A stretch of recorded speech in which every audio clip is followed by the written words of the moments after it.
The book of Ecclesiastes chapter 11 verse number 3 says, if the clouds be full of rain, they empty themselves upon the earth. Now my life came to a point when it was full of these difficulties, full of hardship, full of the troubles of life. So what did I do? I emptied myself. I poured myself upon the earth. My name is Esther Dimsusa, and I am the author of the book Overcoming Life Hurdles, Embracing My Pain. Now, hurdles meaning challenges and difficulties and hardship that I faced in life. Yeah, that's the book. I know.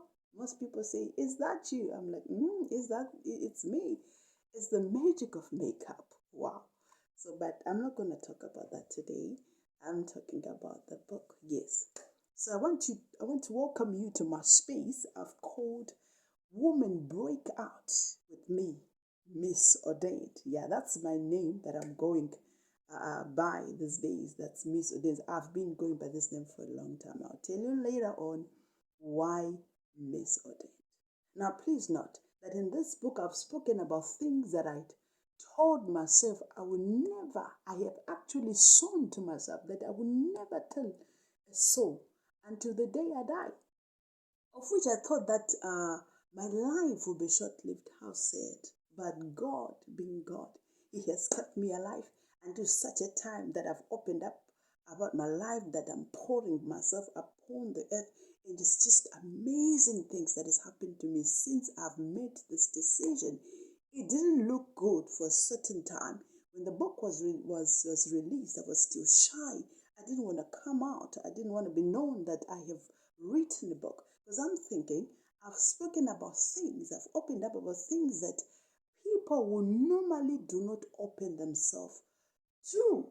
So I was shy. Like people would say, how would you do this to me? And people have not known that side of me. They've just known me as this person that is just happy, full of life, and joyful most of the time, of which I did a good job on that. But since this book is out, there's a new version of me that is coming out, and it's actually scaring me, but I'm excited about this version. I'm just doing away with the old version of myself and embracing the new version of myself. So the most question that I get to be asked by people is, what inspired this book? And I'm like, I usually don't know how to answer that. But then this book started as a letter. It wasn't a planned thing. I did not plan it from like a long time. I did not meditate that one day I will write a book about my life. No, I didn't do that. It came at a moment where I felt like I'm overwhelmed by life. I did not know what to do with myself. So it was things were just going wrong at that time. Everywhere in work, at work, be it church, things weren't working well with me. So I was not happy at that moment. So it was like anger that drove me to write the book. It was like uncertainties that made me to write this book. Like I was angry with God. I was mad. I was furious. So I just needed to break out of these things. I wanted to speak to them. I wanted to empty themselves. And I'm thinking, at the end of the day, I was like, even if I'm to die today, I've emptied myself of the difficulties of the problem. And now, if I die, I'm going to go to heaven.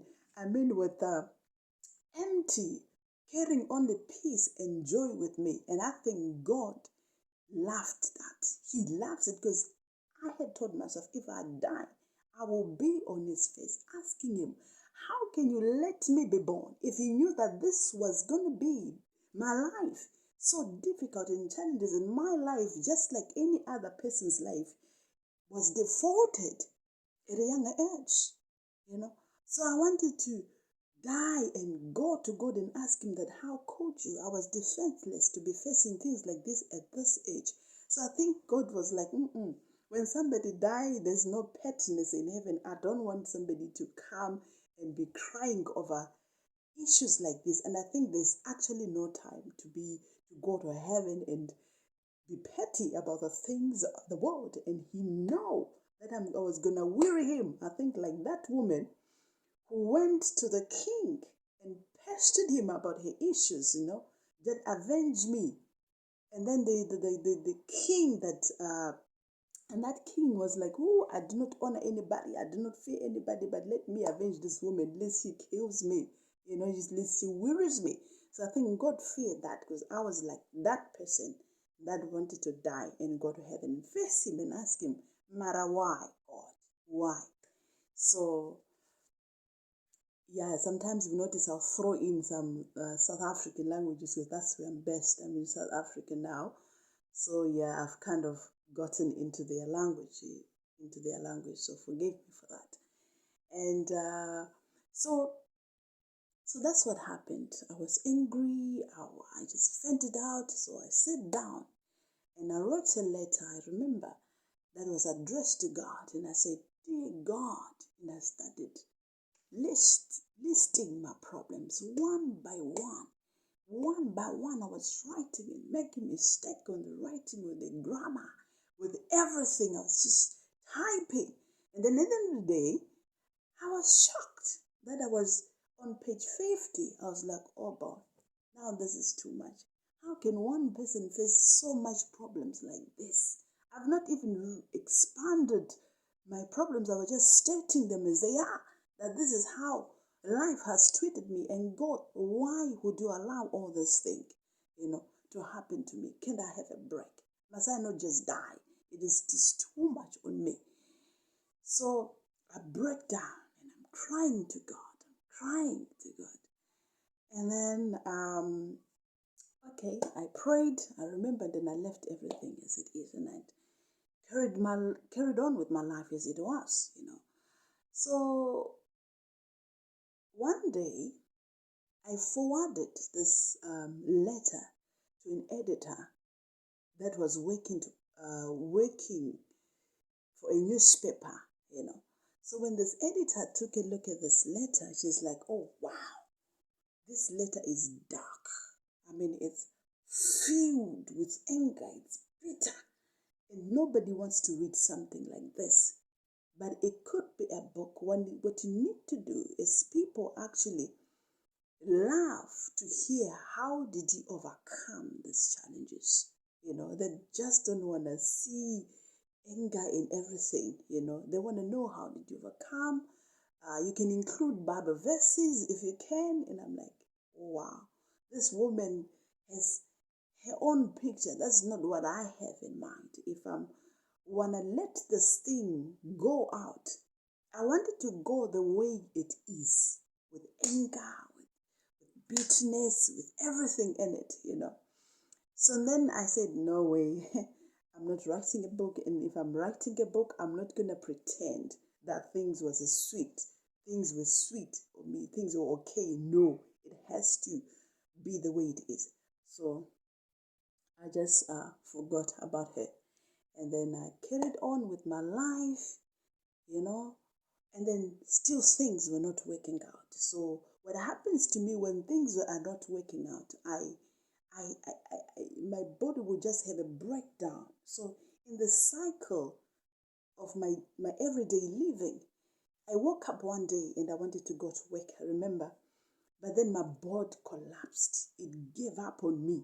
Then I sat on my bed. I couldn't go to bath. I couldn't do anything.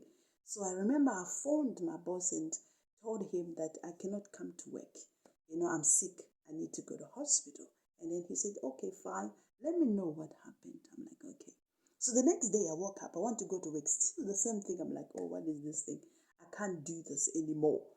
That's it. And my life has been like that. Every time I reach a point where I felt like I'm overwhelmed by the challenges and difficulties of life, I would just have a breakdown, and I would have to leave my job. I would have to relocate, start afresh. That was just my life. That was me.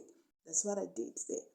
But this time, I didn't go to a new place. I went back to my uncle's place.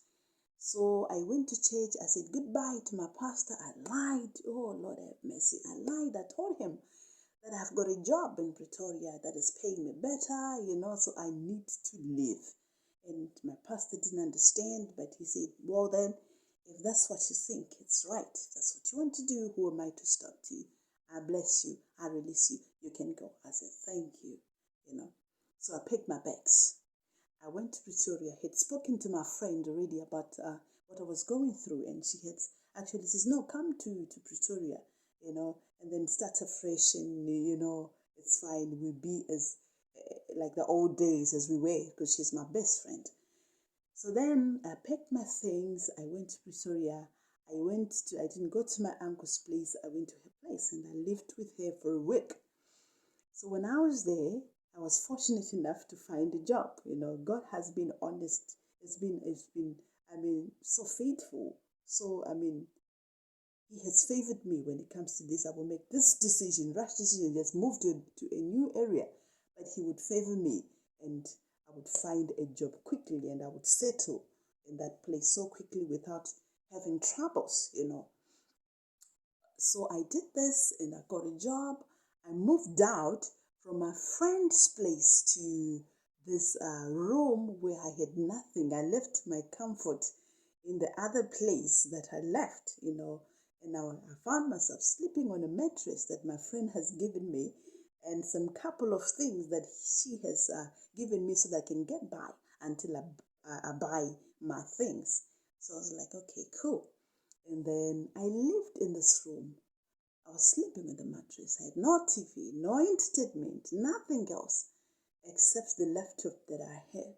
And in this laptop, there were these messages that I had asked a colleague of mine from a previous job to give me. And the messages were from the servant of God, Apostle Joshua Salmon, the one in Nigeria. I'm sure many people are familiar with him. So what happened is, like, one day while I was still at my previous job, one day this guy was listening to his messages in his office, and I was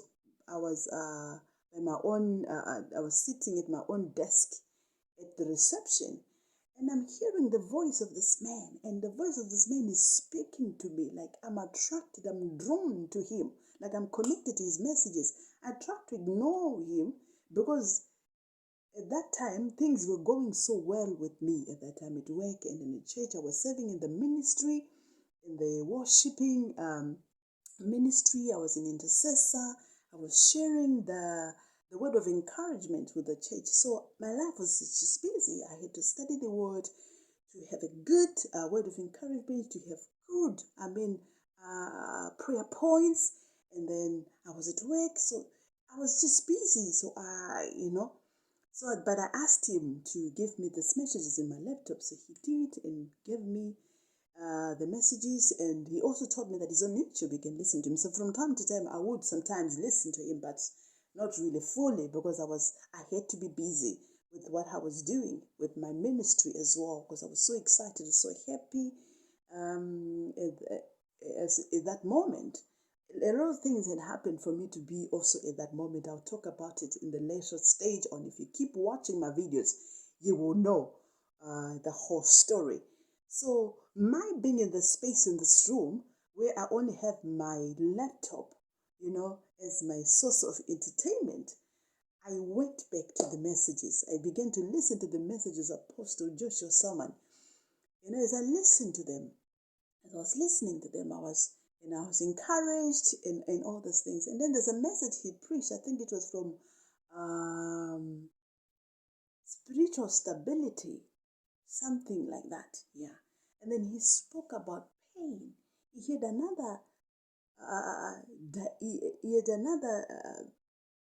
dimension of pain that I've never had before. Maybe I've heard it before, but it wasn't explained to me like this. But at this time, he spoke these words, and they spoke to me. So he said that you need to look at you need to see God in your pains, and that you need to know that Satan does not attack anything that he has no interest in. So when he sees that this thing can actually affect his kingdom, he attacks the foundation of that thing before it comes to manifestation.